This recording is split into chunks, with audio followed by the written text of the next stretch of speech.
चलो ध्यान से समझो ना, कभी भी कोई एलिमेंट को इस तरह से लिखा है, एक एलिमेंट का सिंबल दिया हुआ है, इसका टॉप में एक नंबर लिखा हुआ है और बिलो में एक नंबर लिखा हुआ है।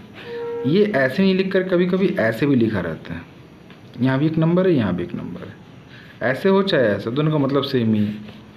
ये जो ऊपर में पोजीशन ए लिखे हैं, ए का मतलब होता है एटॉमिक मास नंबर,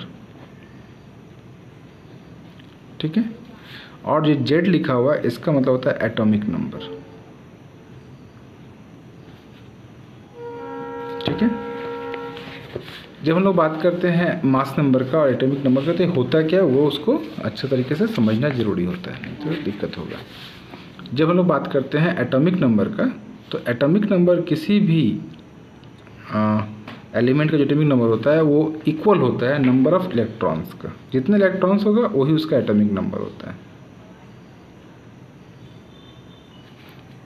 ठीक है। और यही इक्वल होता है नंबर ऑफ प्रोटॉन्स का भी, तीनों आपस में इक्वल होता है। कौन कौन? इलेक्ट्रॉन, प्रोटॉन और एटॉमिक नंबर। पहला सिंपल रूल शॉर्टकट में हम लिख सकते हैं, Z equals to E equals to P, electron, proton और एटॉमिक नंबर। जो मास नंबर होता है उसका फार्मूला होता है, मास नंबर अगर निकालना चाहते हैं कभी भी किसी एटम का, तो उसके लिए फार्मूला होता है प्रोटॉन प्लस न्यूट्रॉन। जितना प्रोटॉन होगा जितना न्यूट्रॉन, दोनों को ऐड कर देंगे तो हम लोग का मास नंबर निकल के आ जाएगा। और ये हो गया मास नंबर निकालने का तरीका। तो हम लोग लिख सकते हैं शॉर्टकट में इसको, A equals to P plus N। और सिंस P क्या होता है, P E के बराबर होता है, तो अगर मान लो कि कभी P नहीं दिया है, मास नंबर निकालना और N दिया हुआ है, तो उसमें क्या E को ऐड कर देंगे N में, यानी कि हम लोग E प्लस N भी करेंगे तो हम लोग का आंसर सही आएगा, ठीक है। अब बोलेंगे तीनों है क्या, इलेक्ट्रॉन, प्रोटॉन, न्यूट्रॉन, आखिर ये एटम में रहता कहाँ है। तो ध्यान से देखेंगे हम लोग कभी एटम को, तो एटम का स्ट्रक्चर ऐसा होता है, बीच में होता है न्यूक्लियस, इसके अंदर पोजीशन होता है प्रोटॉन और न्यूट्रॉन का, दोनों मिक्स होकर इसके अंदर रहता है। और इलेक्ट्रॉन्स जो है चारों तरफ पर्टिकुलर सेल्स में जो है मूव कर रहा होता है। ऐसे तो हम बना रहे हैं सर्कुलर, बट सर्कुलर मूवमेंट नहीं होता है, एक्चुअली में सर्कुलर मूवमेंट नहीं होता। जो न्यूक्लियस होता है इसके चारों तरफ इस टाइप का में मूव कर रहा होता है, इलेक्ट्रॉन्स ऐसे मूव कर रहा होता है। इसका कोई फिक्स्ड ऐसा नहीं कि एक सर्किल में ही सब मूव कर रहे हैं, ठीक है। ये चारों तरफ उसका घूम रहा होता है, ठीक है। कौन? इलेक्ट्रॉन्स मूव कर रहा होता है। ये सब इलेक्ट्रॉन्स है, ये सब क्या है, ये सब सेल है, ये पूरा इलेक्ट्रॉन नहीं है, इसके अंदर इलेक्ट्रॉन्स पर्टिकुलर सेल में होता है, ठीक है। तो हर सेल का अपना अलग नाम होता है, ठीक है। इसको बोरी मॉड्यूल बोलते हैं हम लोग। इसमें हर सेल का नाम दिया गया KLMN। और फिर इस सेल के अंदर भी सब सेल होता है, उसका नाम दिया गया है SPDF, इस तरह से नाम चलता है। सेल के अंदर सब सेल होता है, तो सेल के अंदर सब सेल का जो डिस्ट्रीब्यूशन होता है वो अफबाउ प्रिंसिपल से होता है, जो कि क्लास 9 में पढ़ना है। क्लास 8 में पढ़ना है KLMN का डिस्ट्रीब्यूशन कैसे होता है। तो K होता है फर्स्ट सेल, K का वैल्यू 1 होता है, फार्मूला होता है 2n स्क्वायर, फार्मूला होता है 2n स्क्वायर, मीन्स 2 × 1 का स्क्वायर, कितना वैल्यू आएगा बोलो, 2 आएगा। तो K का जो आया, K में 2 इलेक्ट्रॉन्स रहेगा मैक्सिमम, 2 से ज़्यादा नहीं रहेगा। L में क्या होगा, 2n स्क्वायर, अगेन 2 × n की जगह 2 लिख देंगे, स्क्वायर करेंगे तो 2 × 4 2 × 8, मीन्स L में केवल 8 इलेक्ट्रॉन्स मैक्सिमम रह सकता है, उससे ज़्यादा नहीं रहेगा। M का कैपेसिटी कितना है, तो 2 × 3 का स्क्वायर, यानी कि 3 × 9 9 × 18, this is the capacity of M। Clear? इस तरह से हम लोग आगे बढ़ते चले जाएंगे और हर सेल की कैपेसिटी निकाल सकते हैं, किस सेल में कितना रहेगा।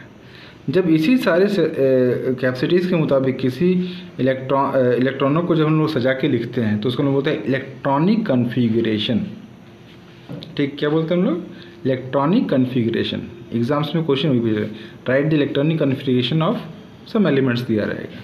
तो आखिर मान लो कि अगर क्वेश्चन दे देगा इस तरह से कि एक सोडियम है, इसका इलेक्ट्रॉनिक कन्फिगरेशन लिखिए, तो इसका एटॉमिक नंबर कितना होता है, 11 होता है। हम लोग भी क्या सीखे कि जितना एटॉमिक नंबर होगा वही इलेक्ट्रॉन होता है, यानी कि एटॉमिक नंबर 11 तो इलेक्ट्रॉन भी 11। तो यहाँ पर हम उसको लिखेंगे, पहला वाला में 2 चला जाएगा मैक्सिमम, दूसरा में 8 जाता है, K का है वाला, L में 8 जाएगा, 8 से ज़्यादा नहीं जाएगा। 2 + 8 कितना हो गया, 10 खत्म हो गया, अब कितना बचा, 1 बचा है, तो M में कितना जाएगा, 1 जाएगा। तो this is the electronic configuration of sodium 281। ये जो आउटर मोस्ट शेल में जो 1 आया है इसको लोग बोलते हैं वैलेंस इलेक्ट्रॉन बोलते हैं। इसको क्या बोलते हैं लोग, valence electron. Outermost shell में जितना नंबर ऑफ इलेक्ट्रॉन्स होता है उसको लोग बोलते हैं वैलेंस इलेक्ट्रॉन। वैलेंसी अलग चीज़ होता है, this is only valence electron. Valency होता है requirement of the electrons to completion of the octet और डुप्लेट पोजिशन, है ना। हम लोग वैलेंस का बात करें, वैलेंसी अलग चीज़ होता है, उसको हम लोग बाद में देखेंगे। इसे हम लोग क्लोरीन का दिए, क्लोरीन का 17 होता है, तो 2 8 7 दिस इज द कन्फिग्रेशन। ये समझ में है। ऐसा भी क्वेश्चन आता है, कभी कभी क्वेश्चन ऐसा रहता है कि एक एलिमेंट दे देगा, उसमें उसको ऐसा लिख देगा आपको कि उसका एटॉमिक नंबर दे देगा, sorry this is mass number 24 लिख दिया, ठीक है, और उसका जो एटॉमिक नंबर है वो लिख दिया 10।